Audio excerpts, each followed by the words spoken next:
so I'm happy that we're diverse that way.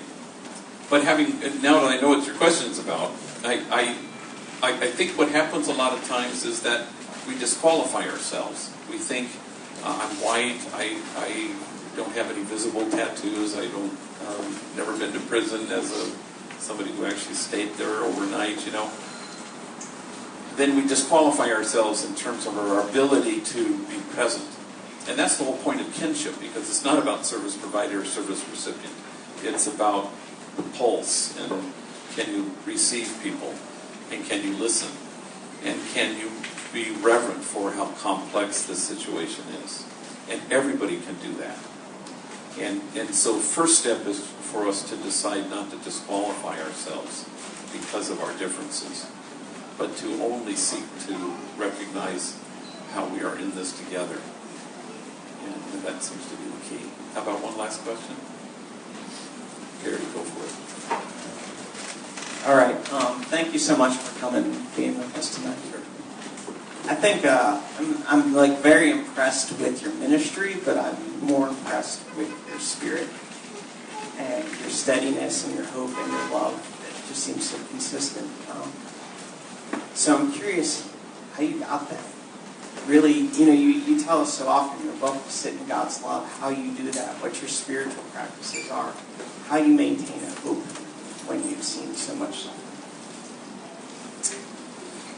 How do you maintain hope in the face of a lot of suffering? I always say, if it was burying kids all the time, you couldn't do it, nobody could do it, but it's mainly about delighting.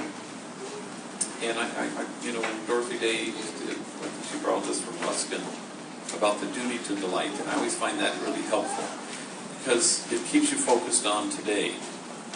The ancient Christian monks used to always say when they got stressed and despondent and gave up, they would repeat one word over and over again. It wasn't God, it wasn't love, it wasn't Jesus. The word was today.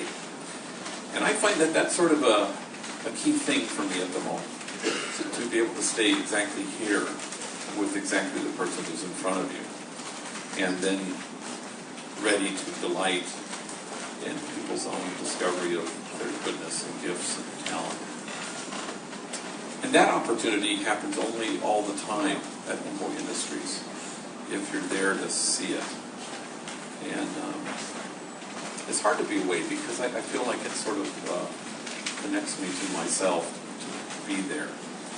And though, then it's hard, then you kind of feel glad to be at the Strand, and then you want to go back, and that's kind of where I am now. And so it connects you to high hilarity and huge engagement and heartbreak around every corner. And then you sort of like all those things happening to you. And you appreciate them, and you feel, on a good day, reverent for all of it. And you don't pick and choose.